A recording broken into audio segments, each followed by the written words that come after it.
Welcome to Maldives Uncovered, the sunny side podcast by Destination Future, diving into the heart of one of the world's most iconic travel destinations. You'll hear exclusive insights and expert opinions from top industry leaders, sharing their knowledge on ever-evolving landscape of tourism in the Maldives. Whether you're a professional in the industry or simply passionate about travel, this podcast is your gateway to staying inspired and informed. Let's embark on this journey together as we explore the future of tourism in paradise. Today, in this episode, I am with a friend of mine whom I have known since a long time. His name is Ahmed Asim. Ahmed Asim is a passionate and hardworking professional with years of experience in his career. We met each other, I think, back in 2005 when we were at Geneva Fushi. And since then, you have moved moved abroad and now working in Thailand. Asim, thank you for doing this. Thank you and welcome to our podcast. Thank you, Nabil. Thank you for inviting me. You're right, it's been a long time and it's great to catch up with you through this conversation. Great. So like I said, we know each other since a long time, and we kept in touch although you went out and started a new life. So for our listeners, tell us about your journey in the industry so far. Yeah, thank you. So, as I mentioned, as you mentioned, rather, we know each other from Suneva, but my journey to this industry, somewhat typical, but somewhat slightly different, I would say. I grew up in Baitol, in Malos, a small island right in front of Suneva Fushi. So after I finished my studies, I had my brothers, a lot of people that I know working in the hospitality industry. So it sort of felt like I was destined to get into this industry. And I was given an opportunity through one of the programs Soneva had, to pursue hospitality education with them and come back and work for them. So this is the very beginning of how I started the industry. I went to Male, did some studies, came back and worked with Soneva for some time in different roles, front office, and eventually becoming a butler, their signature Mr. Friday position, before leaving them and joining other hotels. I did also work for a few other hotels in the Maldives. I did some time in Kokopam, Bodohiti, Conrad Maldives. After that, I was given an opportunity to sort of leave the Maldives and explore what's outside. So in 2013, I got an opportunity to move abroad. I relocated to Thailand and joined Marriott International. I worked with one of my previous managers whom I've known from Kokopam, Bodohiti. So that was my move, one of the moves abroad. I worked as a front office duty manager and also became front office manager. Did 2 wonderful years in Koh Samui, really enjoyed my experience. Right after that, I moved back to the Maldives. I joined W Maldives as a front office manager before moving into St. Regis as part of the pre-opening team. This was, in my career, one of the most amazing experiences. So I joined St. Regis right in the very beginning as an assistant director of rooms, and throughout my time became the director of rooms. An amazing property, an excellent team. I still look back at my time there and look at how wonderful it was. After 2 years in St. Regis, Maldives, I wanted to come back to Thailand. So I got an opportunity to return back to Koh Samui for the previous hotel that I worked for as an director of rooms. So I returned back to Thailand with my family, spent 1.5 years working in Samui. And through some connections, I also was offered an opportunity to join Mina International. This was a hotel located in Bangkok called Anantara Riverside. And this was nothing like what I have worked before. So my background was predominantly on luxury hotels, small boutique hotels, but Anantara Riverside presented me an opportunity with this, I think it's about 500, 400, a little over 400 rooms and massive F&B operation, MICE, banquets. So I joined Mina in late 2019 at Anantara Riverside as a director of rooms. Right after I joined, I think the normal operation was there for a couple of months. Then came COVID, which was a challenging experience. You know, all of us had different experiences during COVID, closure of hotels, reopening. But I spent that 1 or 2 years in Bangkok, initially working through COVID, trying to come up with ways to generate revenues for the hotels and so on.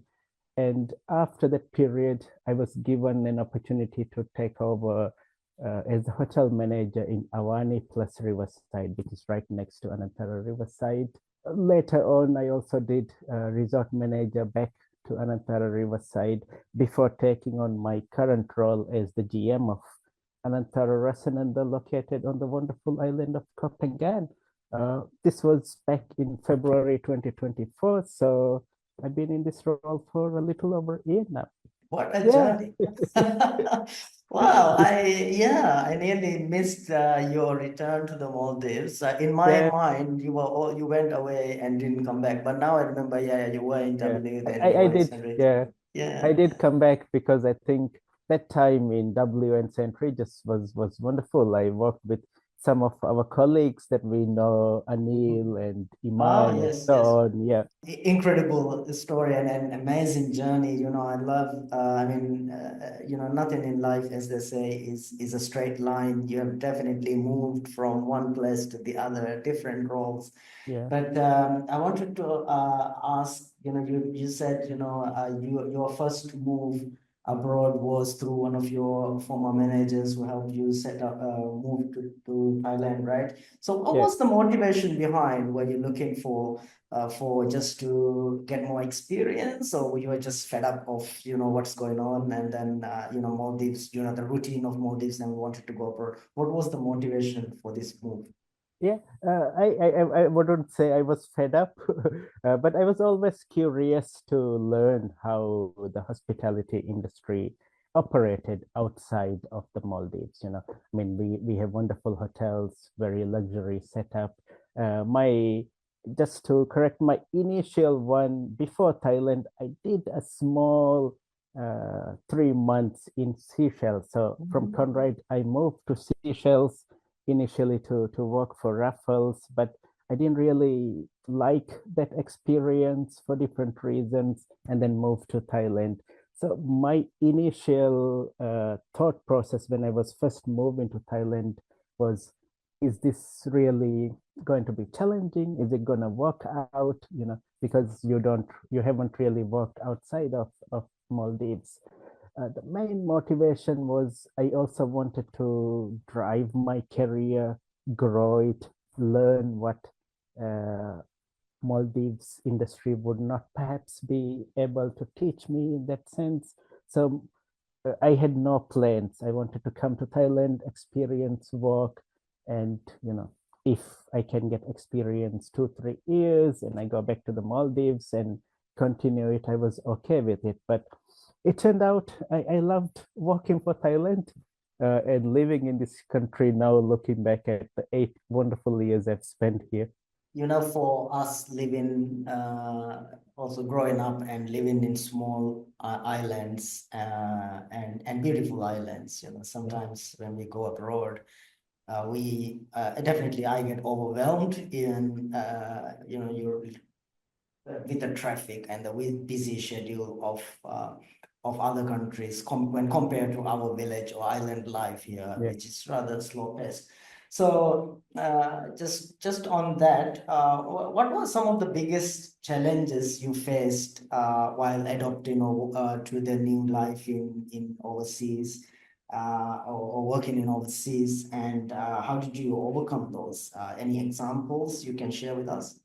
Yeah, great question. I was, and when I look back and think about this, uh, it's always a scary step to take, to leave your home country, people that you have known, the language, the food, and the culture. But my transition into, I would say, Koh Samui in Thailand was generally very, very easy. I would always think that you got to keep an open mind. You have to be patient with things. The initial ones will always be is obviously a cultural difference is there. The work is different than what you would have experienced in the Maldives. And one thing that would also maybe play in the back of your head would be the language. If you're living in the Maldives, you speak the local language, you know what everybody is talking about. But if you're in a completely different countries, maybe, and you don't understand the language, it could perhaps be a bit challenging. And when I started working as duty managers, in Thailand, generally, you work with a lot of locals. So getting to know them and speaking to them in their language, which I don't speak Thai, but trying to understand some of the things that they were saying could perhaps be difficult for people to start off with. But I didn't see that as a big issue. I was able to adapt very, very quickly. Yeah, I didn't see, I can't recall anything that I would classify as a big challenge. You made it sound very easy. Of course, you make it sound very easy. And now that leads me to think, why do you think more Maldivians don't pursue or don't go and explore uh, roles in overseas? Yeah, this is something that I've also been thinking about because during my time I met a few Maldivians, even in Samui, even in Bangkok, great guys that have moved, that had experienced different places, and I know some of colleagues that are working in the Middle East and different places. But you're right. The If you look at the whole industry, the number of Maldivians taking a role abroad is very few.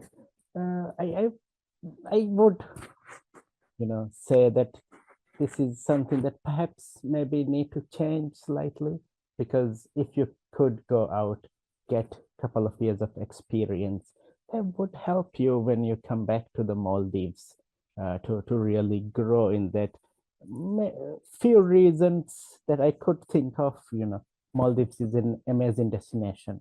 If you look at an industry, this would be a place where you get to experience some of the best services and luxury uh, feelings that guests have. And if you're working in the home island, you're close to your family, you're close to your friends. So it's sort of a comfort zone. And I can understand why you don't necessarily want to leave to go abroad like that. That's one. The second thing I also think is in terms of opportunities, right?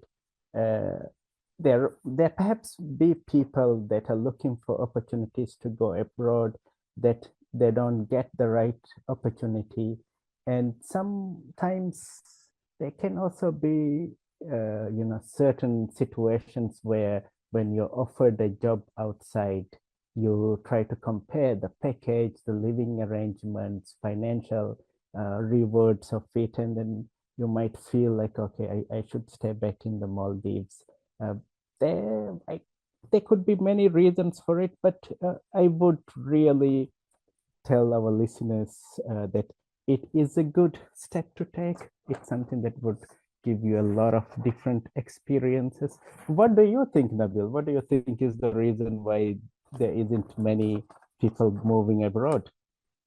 Uh, I think, like you mentioned, I think it's a sort of exposure to the world. I think the and also being comfortable with what we have, because Yeah. the like you mentioned, the packages, the living, the the standards what we have in our industry in most part are on the higher side compared to other countries when you compare the Correct. similar roles in other countries, right? Yeah. And there's this also exposure. When I meant exposure, is this, the cultural exposure that a lot of us, or most of us, maybe not the younger generation now, we grow up in our villages and our islands with not much exposure to the outside world, right? So Yeah. we are very comfortable with what we know as is the best, what we know is right, Yeah. we as children, not maybe a lot of us will have opportunity to even travel anywhere apart from, one or two close by countries, right? So I think that exposure is one thing. The next thing is definitely the package. The third thing I think is, not having a clear perspective or clear direction on a career path, right?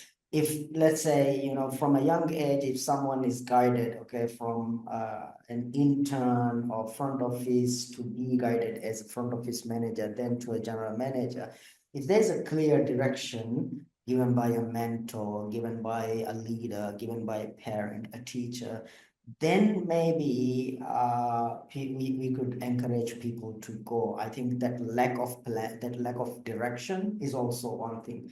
So, but for me, I think, as the world evolves, I think it's so important for us, for everyone who has opportunity to go abroad for a while and see it from a different perspective and come back Absolutely. and, and see how that can be applied on a positive way back to our country, right? Yeah. So yeah, that's what I think. You mentioned that for you, it was easy, not that difficult to go and fit into this abroad, because you went to Thailand, came back Yeah. again, they went to Seychelles, and so that leads to me thinking, how was working in these different countries, Seychelles, different parts of Thailand, shaped your perspective in the industry? Just to go back to your point, as you were saying, for people to go travel, uh, to really look at perception of how the industry looks. I remember, my time in Suneva, my time in Conrad, St. Regis W, really luxury, exceptional experiences. But when I started working in Samui in Thailand, similar sort of hotel, luxury hotel, but in a different setting. The clients are different. They're not on an island. They're on an island, but not a small island.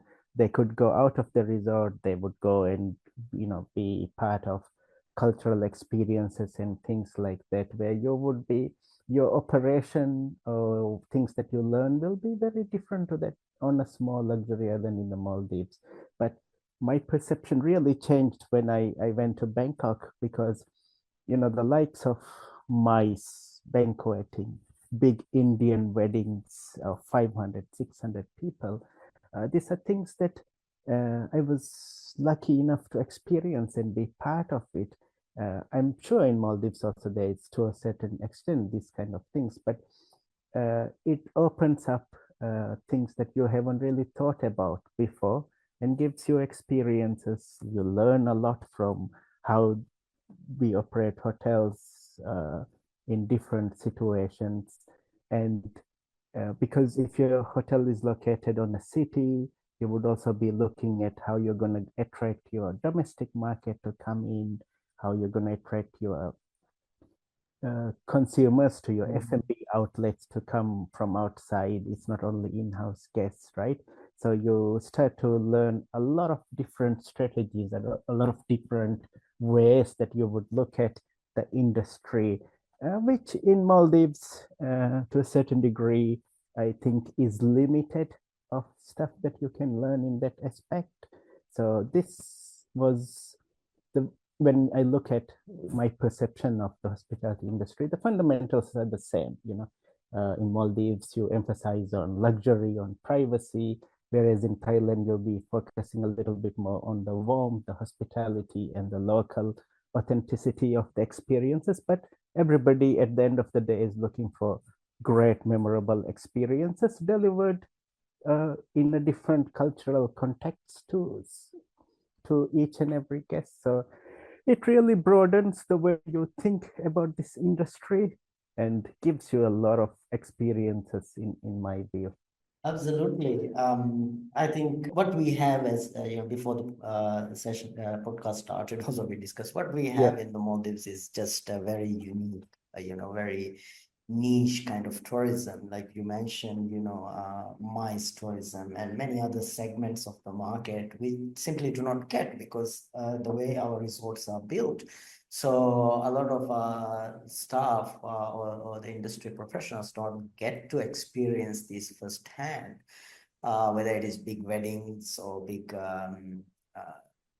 meetings, yeah, and also you mentioned about on strategies or ways of bringing in outside guests to dine in your outlets to increase revenue and not to be dependent on a captive audience like in the Maldives resort where you can charge them anything and everything you want, right? So I think those, from an experience point of view, definitely we are missing out, and that's why I always tell young people who I meet, go abroad even for a year, go and work somewhere else and come back. yeah. So, Nabil, before you go, I just for this podcast, I was also looking at some of your opinion ads, I would say, on LinkedIn, right?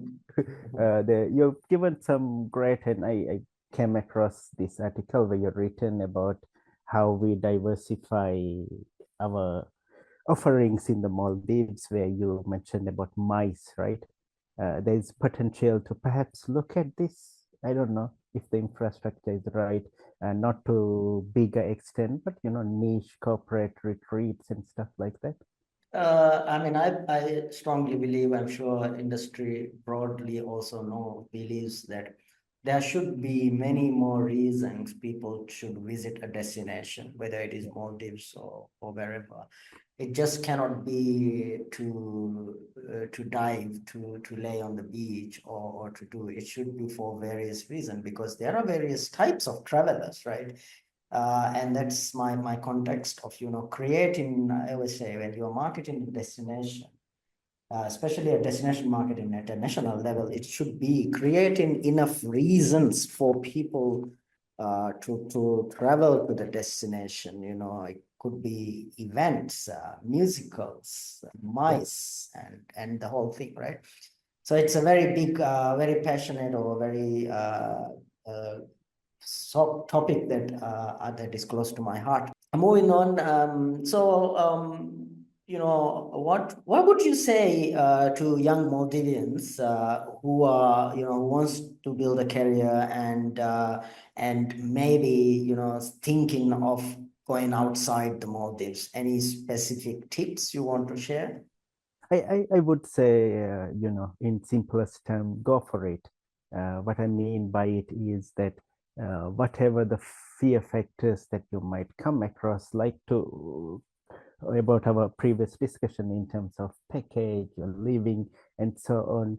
If you have the right hotel or the right resort or the right company that's offering you to come and work, and even if you have to take a little bit of a pay cut, it's if you can afford that, it is worth trying. It may not be easy to start with, but if you are passionate and you're driven and then you really want to learn this experience, it would be a great addition to anyone's CV, and it would help you really in the future. So my thought would be, don't get discouraged with the smaller details of things. You can always figure it out as you go along. But if you really have an opportunity to do that, I would really encourage and experience it. It'd be an excellent way to grow your career in the industry. Now, we have come to the closing of the of this episode. Is there anything you would like to share with us about the future of tourism in the Maldives? I know you haven't lived here for a while now, for a bit, Yeah, but I'm sure you must be reading and watching from outside. Anything you would like to share about the future of tourism? What's your perspective on the future tourism here? absolutely. I mean, I follow the news. I listen to, news from home. In terms of the future of the industry, I would say first, in my perspective, we have to also recognize what we have achieved as a destination. We touched based on this few times. Maldives as a destination, when I go back now also, it's really a truly mesmerizing experience. There's not many places like that in the world, uh, and we have been able to grow a younger industry. Started in 1972 to now, with so many great hotels and many innovations, and what we have in the country is a remarkable achievement, and I'm sure there is a very strong future for the industry in the Maldives. Having said that, I think the one that's a bit closer to my heart in terms of the industry would be when I was working there, and now also I hear the need to develop more local talent, need to develop more Maldivians to take on key roles in the hotel industry. And I've seen wonderful GMs in the Maldives.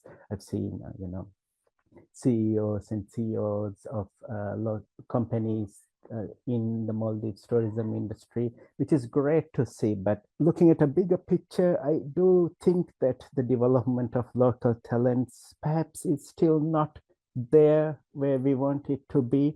And one of the things, in my view, is we need to look at this a little bit differently in terms of a master plan. One of the things I would touch base on will be the education in terms of hospitality education.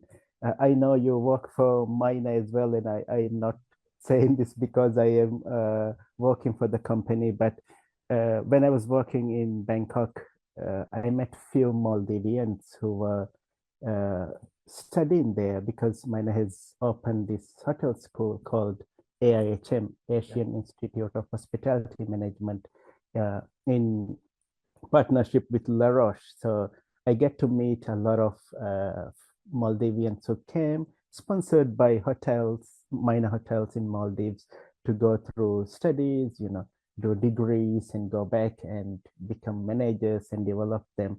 So it's wonderful to see that. I'm sure many other international companies and other companies are doing that as well. But it cannot only be up to the resorts. It also needs to be driven through as a public service. We need to develop our younger leaders now, give them the exposure that they need outside, and develop more people to take on key roles there. That's something that I hope would be a key achievement for us in the future.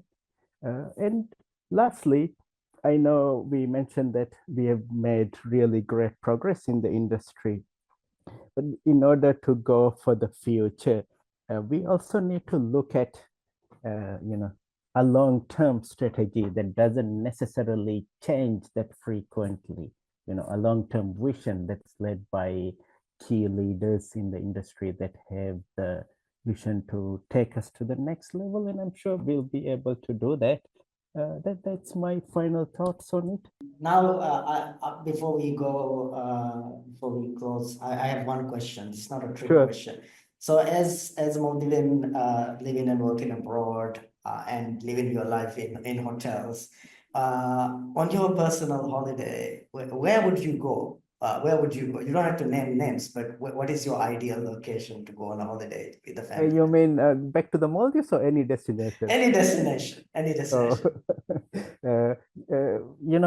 I have, because I have family, I would have to Uh-huh. go back to the Maldives, and when I visit back to Maldives, yeah, I don't get the same type of food.